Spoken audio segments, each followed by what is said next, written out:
Igbo na experience. Life edebego me around 12 o'clock in the afternoon. Mana o nwere onye nwanna anyị nwaanyị anyị chọrọ ijefu omoro nwa afọ me at hospital yesterday. On a spinal issue. O yigidego belt for years keta asizie no surgery. So akwa nwa ya bere onya afu to them. Ihe ọ na-ekwu bụ kedu nke bụ na ya mụrụ nwa. Ọ bụrụ ahụ ike nwa ka ya nwe. So anyị ahụ enete ndị na-abụrụ widow.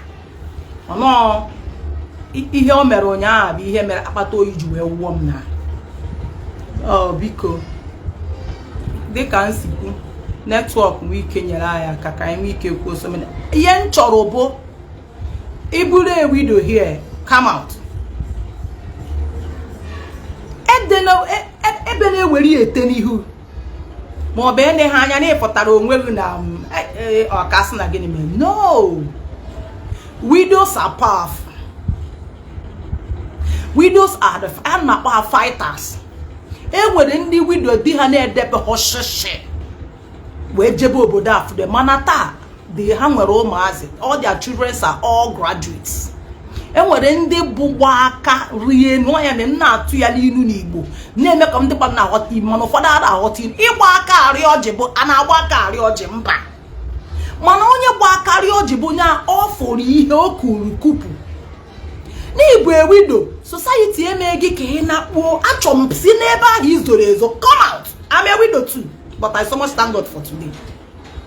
Ọ bụrụ an identity mean bụ yeah, ịbụ nwaanyị ajadu ke ndị di ha dị ndụ pụọ ịnọ nsọ then eruzie n'ihe eji ịpụta.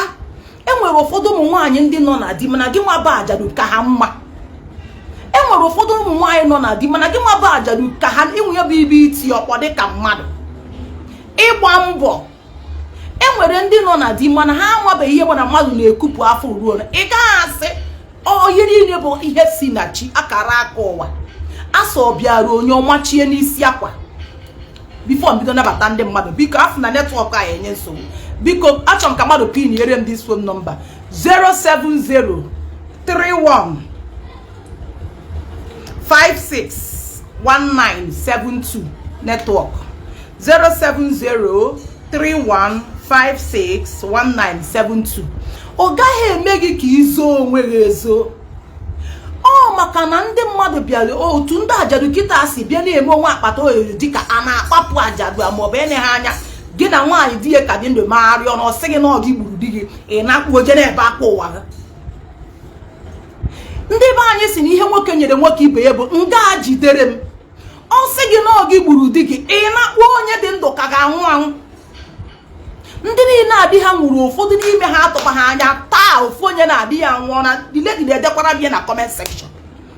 Mgbede mecha mgbe njefu ya mgbe last week ọ na-ede mana ọ ga-eru ya mba ụka ka nsi bata keta afọ onye dere m ihe na my DM nene ọsị m na di enwe nwoke nara ụlọ bata ọ na-enwe BP ruzie n'ime abalị na-eku mago nwunye ya sị na nke a karịa buru ma nwunye eji aka ya buru di ebuje di ya n'ụlọ ọgwụ ha nwee ịgbagotezi hospital na the man ịmaghị ebe ịsọsịzi asọsị etizi aka bubu ya within 15 minutes echiata ọsị nwaanyị na we lost him.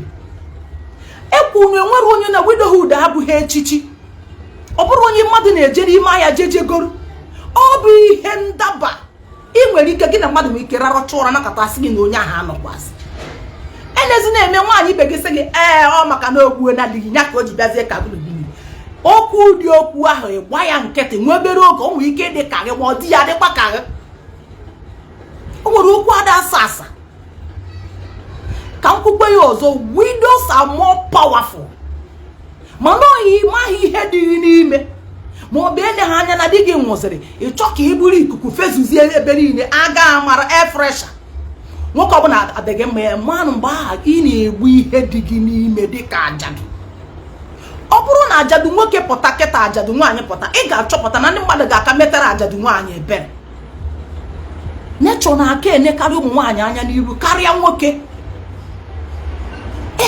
Mana ịbịazịa ka ime onwe gị dịka na nature abịago bịakwute gị ọ bụrụ mmasị gị. Life can happen to anybody. Ihe dị n'ụwa nwere ike ịgbakwute nwoke nwere ike bakwute nwaanyị. otu aka ọ dị ọ na-egbu mgbu n'obi. Enwere dimgba mana enwere apịtị. Ka m tụkwa inu ọzọ asị m enwere dimgba mana enwere ihe karịrị apịtị. Okwu a bụ maka ndị di ha anya ndị bụ ndị divorcee ndị nọ na di ịka nọ dimgba di ha anwụbọ. Ekwubuola m ewesị na single motherhood bụ photocopy, but the real copy of singlehood is widowhood. Ọ bụgodu na di gị ahụ nwụọ na-ele ha anya na enwetara mmadụ onye gị na ya na-emekọ ihe, o nwere mgbe ọ ga-eji mee gị dịka di gị. Ana m ega ihe n'ọtụtụ ihe ndị mmadụ na-ede asị gị widow nụgharịa di. Okay, enwe young guy ga-abịa ịnụ ajadu capital no. A full-fledged man kwụkwakwu ji ego na-eme ọfụma nọkata onye ọ ya abịa ịnụ bụ ajadu ara ya na-emetụ n'afọ ndị be anyị na-agwa nwaanyị eziokwu. Odogwu nwoke kpatara ego n'isi onwe ọ pụta ọsị gị nọ widow mugoro ụmụ na-abụ na ịtọ ka ọ ga-akpago jejenụ adịghị nkweri n'akwụkwọ. Onya bụkwa ihe ahụ m ji kwuo okwu even mana relationship enwere okorobịa na-eku ume na-anụbe nwaanyị ga-ekwe nụrụ ajadu.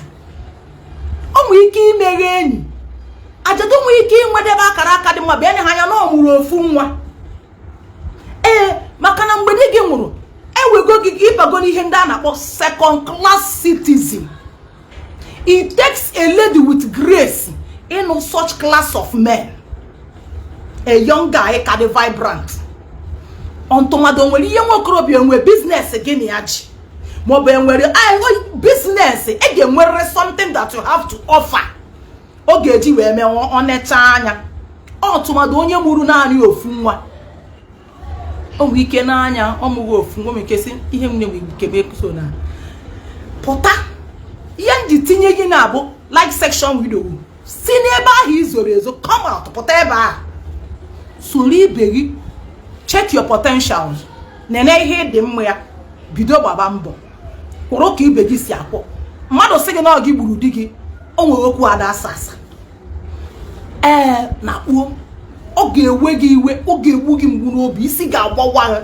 Inwe ike ibere ya akwa uchichi baa akwa abalị sụọ aka na mana debe ihe niile m daa n'akụkụ. Echi o nwere ike ọ bụrụ tọn ya maọbụ ọ bụrụ tọn di ya.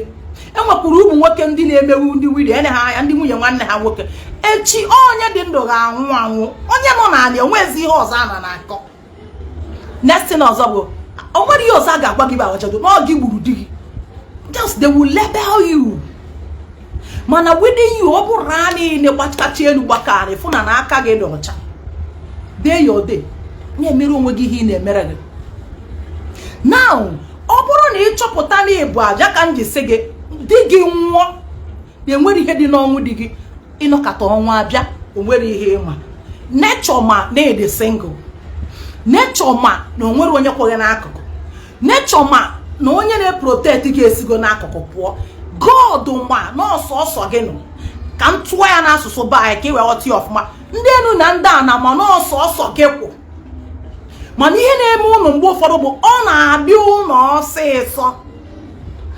Nene nwaanyị ọbụla di ya nwere anwụ mgbe a di gị nwere anwụ ma ị bụrụkwa ezigbo mmadụ mgbe a ka ndị ana ga-abịa n'ọdụ gị nso ọfụma. That's why if widow dị faithful. Yeah, enwe ndị widow di ha na-eme ha nwa ha nakpo ma ha dị naanị 1%. Ajadu na-eme enyi abụ ọkwa arụ. I will say it here and I keep on repeating it. Ọ bụrụ arụ. Mana enwe ndị chọọ di ha nwa ha nakpo ha ka dị naanị. So ihe iji bịa ka ekwu ego kwu atata bụ asị na ihe ifuru gba ọsọ ka ọkụkọ fụrụ na-atụ ọnụ. Ọkụkọ ara na-akpa afụbe m dịka mmanya na-egbu. Ihe iji ekwu ụfọdụ ji ekwu okwu na comment section bụ ha dee ihe nje ihe na ha denesi oh die ka dị ndụ. You have never passed through thick and thin. VDM will say you're gonna learn in a hard way. Most of us have learned in a hard way. For n'ime anyị eji ihe otiti ihe na-atụba ha anya gị na mmadụ na-akpa nkata na gị na mmadụ zacha akọ mgbe oke mgbede ka ifụzia anakata akpọ gị madam ka ebe ị nọ bịakwana di gị nwere accident ị chọrọ like joke ị na-eru hospital nwoke nọ n'oxygen aka na-eme day 2 days asị gị na nwoke eji obodo afụdebe. Ọ bụghị ihe a na-akwado akwa otu akwa ọ dịkwa ụmụ nwanne anyị nwoke ndị nwunye ha nwụrụ na nwunye gị ji ịmụ nwa.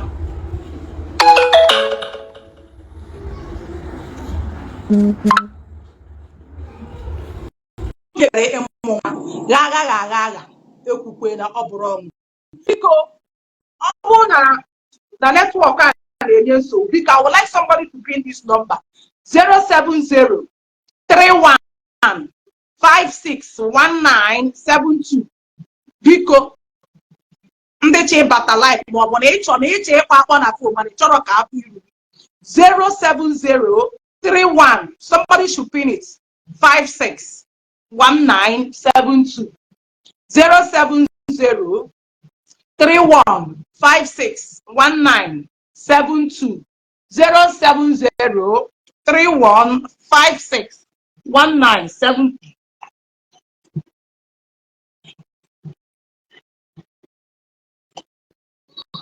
nke ịbụọ wee bụrụ gịnị?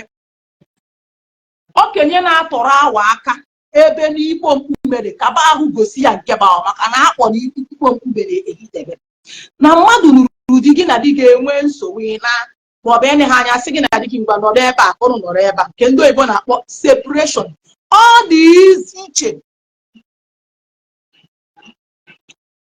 dị iche na ihe bụ aja.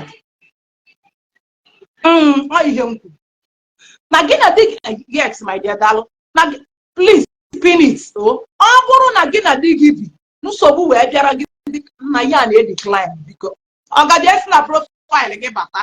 ọ bụrụ na gị na di gị bi wee nwee nsogbu, madam ihe nọ bụ 5 kilometers to Widowhood, ị batabeghị ya bata n'agbanyeghị na ịnọkwa ya o nwee ike gị na di gị ama na-akpa, di gị na ụmụazị ama na-akpa.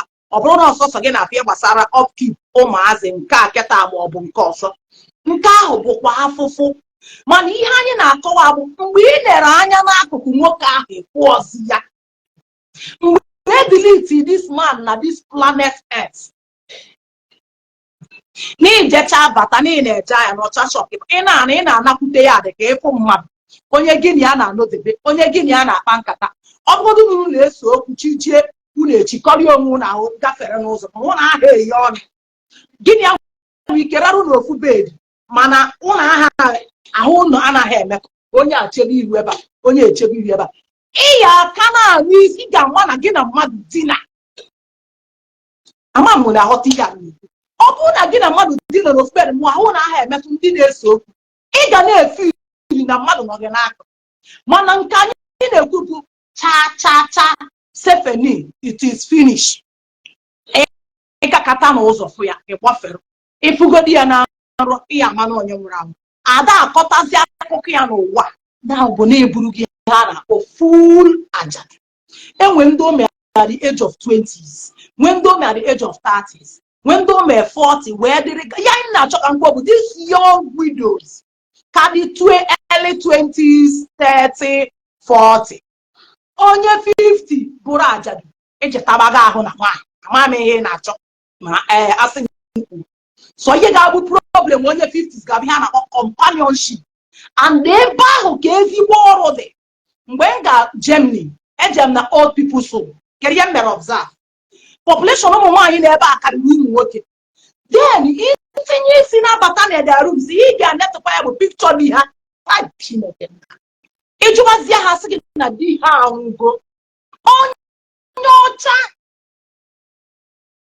ụmụ ha na-abịazi afụ ha, mgbe ụmụazị chọọ ha abịafụ ha, mgbe ahụ ka ị ka chọpụta ọnọdụ nnọrọ onwe. ọkwa kịta ị ka na-eme nsege ọbụgo na di gị na-eghe anya nke mmadụ na di nwoke nọ n'iro onwe ike sị gị ha anyị na-achụ gị BP eze aka ọlụgboro na echi ọchị. mgbe ike ga-agwụrụ, mgbe ị ga-anọdụ nwanne nwụrụ onwe gị aka, mgbe ị ga-anọ n'ụwa na-adịghị ka ya ụmụ gị afọchana, mgbe ahụ ka iji ama jee nene ndị nne na nna ha ka dị ndị na-ebe 80s 70. ị ga-achọpụta na ịkpọpụ ofu onye n'ime onye nke ọzọ sị gị mba o mma anakwụdị biko ka nna aka nje nakwụdị. ụfọdụ ụmụ nwaanyị ndị eriwe afọ ejuna maọbụ ụfọdụ ndị adịghị na ha bịa ọgwụgwọ ha akụọpa ndị ahụ awụ mmadụ. ụfọdụ ụmụ nwaanyị na-emegbu ebe enye ha anya ndụ di ha kpasoro ha mgbe ha nụrụ okorobịa na agbọghọbịa ọfụrụ. ọfọtazie ya na ọpọchuniti ijekwa ụmụ ya bụ ịhapụ dị man ka ọ wee nwụọ n'afụfụ. ihe anyị na-akọwa maka ya bụ ndị maara na-enye old people, ndị okenye, ndị nne na nna ha nwegoro okenye 70s 80s ị ga-achọpụta na nke nwaanyị na-emegodu ka ọ pụọ di ya na onwe ya na-asị ya mba o ma ọ bụ ọ nọ karịa ọmụgwọ di ya a na-akpọzi onwe ya na fon kpọnatara na nwunye m gịnị bụkwanụ nke a ka ị ga-achọ mmekọrịta mmadụ onye nọ na nka na-achọ onye ya na ya na-emegharị ọnụ onye nọ na nka na-achọ ịdị na-anụ isi ọnụ mmadụ onye nọ na nka na-achọ ịdị na-anụ oyi mmadụ na-ekwu ọ bụrụ na ada ịma na eji a ada ejezi mmekọ nwoke na nwaanyị ada ejezi ndịda nọọ akụkọ mkparịta mmadụ na-abụ n'ibe ya ikwukọrị okwu ya ka ị ga-agwa nwa early 20s ma nwa early 30s afọ m one lady dara onye tedita you should zip up and ọ daa gị n'ọkpa sit way up nke ọ bụla ị na-ede ya na-eji ike na-agbara ya now ọ bụrụ na mmadụ ịfụ onye rugoro 80s like 3 women ọ na ha kpara nkata mgbe njem ebe ahụ ịjụọ ha ka picture onye dị ha sị gị na picture dị ha ejuzie esi dị ya sị gị na my husband died adị m anụ German onye mmụ na ya sị na German onye na-akọwara m na di ya ngo long ago ọ na-egosi gị memories ihe niile abụ ihe mmadụ ji ejikwa ibe ya ụmụazị apụchago mgbe a ka ọ na-ediri di ya ahụ by the side mana mgbe ụfọdụ anyị na-ekwu ya ebe ụfọdụ eche nọ mgbe ịhapụ di gị ma mgbe ịhapụ nwunye gị gbafere ọ bụrụ na mgbe ibibe life agụ life a nwere mgbe ọ ya ebe ọgwụ ibi sef nwoke gbanwe okwu mmekọ nwoke na nwaanyị sef eme ọsụ mgbe ike ama ndezi gị mgbe ihe achọzi ihe ụtọ nke anụ ahụ ihe ya na-achọzi bụ mmekọrịta mmadụ na-abụ n'ibe ya oyi ha anyị na-ekwu ebe a otu a mụ nọ o mego m mana by special grace of God bụ ihe emezi m ọzọ otu a mụ nọ aka m na-ekwu ya taa ruo echi none of my children will witness widowhood at a tender age. I rebuke it and my dear God kama ị ga-eme ka ihe mere mme ụmụ m kọma na siam ihe niile m nwere n'ụwa onye afụbeghị onye ejebeghị nkwachi na anụ ụzụzụ ya onye ejebeghị anaghị afụ ọmụpịa anyị n'oge wee ghọta anyị ọhịa aka ndị a na-afụ ịnọrugoro onwe gị ibenuga akwa abalị nwa gị ọyanuga ahụ ụmụ gị anọrugo skuul anyị eje disi ndị ebe a anyị eje ofu onye yi ike onwe gị ebụọ onye ka gị na ya onye ka gị na ya it just only takes grace of God. Because mmadụ piniere m nọmba here 07031561972 ọ bụrụ na ị chọrọ akpọ here chaka ntị ya na WhatsApp please. Ewo okay nwegodi somebody kpọọ na Amadi Chai biko call back again oh my sister ewe n'iwe ana m ekwu okwu mụ amaazị dị mgbe ọrịa so ihe anyị na-achọ ka anyị weta ebe a bụ gị nwa bụ ajadu kwa anyị n'ekwentị gwa anyị ihe ị na-afụ ekwu m na ọkụkọ ara na-apa apụ nkịta mgbe anyị na-egwu nkwu osi na-enwere dimgba nwezie apịtị inwere ike iche nwoke azizikwu ebe a onye kwanụ ka o nwee ihe o menwuru mgbe ọ ga-enwe ihe o menwuru na-abịa widows ga-agwa gị in as much as na di ha anwụgo ọ bụrụ eziokwu ha nọrụ into relationship enwere mgbe nwoke ahụ gị na ya na-eme enyi ga-apịakwa gị ya o nwere mgbe ọ ga-ada gị ya pịa were ịtarị pịawapụ ha azụ mgbe ahụ icheta dị gị ba akwa dị gị ụfọdụ n'ime unu sef ihe unu na-eteki n'aka ndị nwoke ma nteki n'aka gị I'm spelling the fact here so ijiri aka ịmara nke ị chọrọ igoro ijegoro nwa ihe ukwu gị nọrọ nwere onye a na-eji eji oru gị enwere ọtụtụ ihe nwoke gị ya na-adị na mma ya emeghị ị ga-ete eki ya ma na onye agbụkwara mana dị gị mee ya mgbe ọ dị iwu ntekịtị ị na-aba n'elu so ihe nchọ bụ ịkpọọ na fon a ọ bụrụ iwere ya pụta n'iru akwụkwọ kpọọ anyị ebe a tell us your personal experience gwa anyị ihe ifugo. Hello, good morning. Hello, good morning, sir. Good morning. Yeah, bro, Sokoto Street, Okay, y'all. Yeah. I want to be other than connected one, but she's trying. Dalo. Okay. Na-ekwusi ka ọ ga ka ndị a na-ala ile kwuo. Hey. I love our teachers. I love our teachers. She's a model. Thank you. Yes.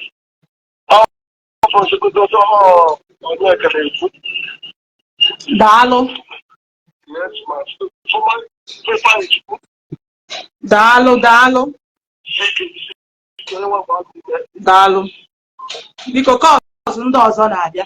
So ihe anyị chọrọ ka anyị weta ebe a taa bụ kedu ihe ifugoro mmadụ na-aba. Hello? Madam na-ekwusi ike biko ịbata ebe a na-ekwusi okwu ike ị na-agwa m na-ekwusi ike ka ndị na-akụrụ ike na-alụ ihe. So ka anyị wee na-ekwukwe n'ihe anyị na-ekwu kedu ihe sensị ihe m na-achọ ka m kọwa ebe a ihe anyị na-akọwa bụ ihe ije ka ịfụ dị ka mmadụ. Enwere ụmụ nwoke ndị nwunye ha na-anwụ nwoke bụ nwoke asọrọ gị na ha enwere ihe a na-agabiga ma ọ bụ nke a ma ọ bụ nke ọzọ. Hello? Hello, good morning. Morning. Yeah, all save the widows. Okay, Philomena Dalo.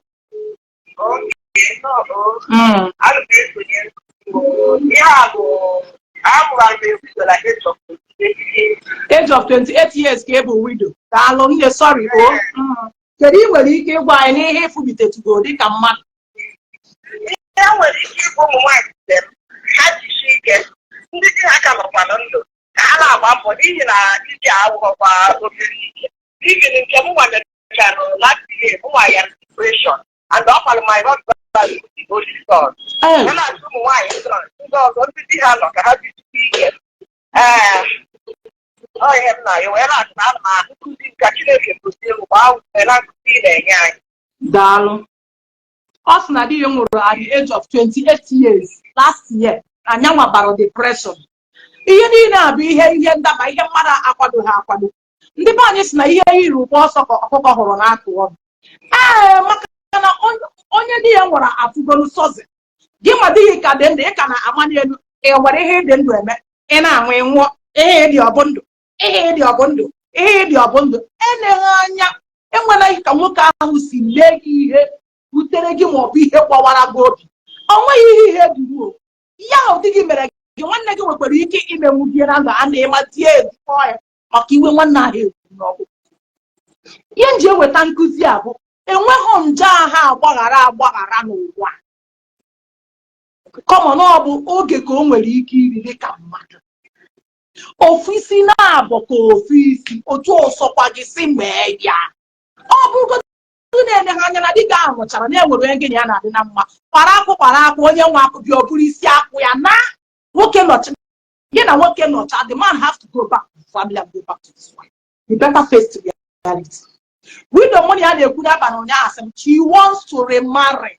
Ike nkwụgharị ya agwụghị she's 35 years old widow girl. O ji ofu nwoke na ofu nwaanyị that she wants to remarry. Ọ karịa mma na ya nọ n'okpuru mmadụ karịa ihe ọ na-afụfụ over 8 years. Hello? Okay. Auntie biko mgbadalụ enwere kọl ọzọ na-akpata ihe. So that she wants to remarry. Ama ọmụ ihe ọ na-akọrọ m men have shown her shege. Ọfụgo shege promise ka ọ na-akpado ego. So ọ ya sị ka ọ ka mma na ya ji eje zuoro onwe ike. O nwere ezigbo ọrụ. She's working. Very working class lady. Na-arụrụ onwe ya ọrụ ọ na-arụrụ onwe ya. But all the empowered.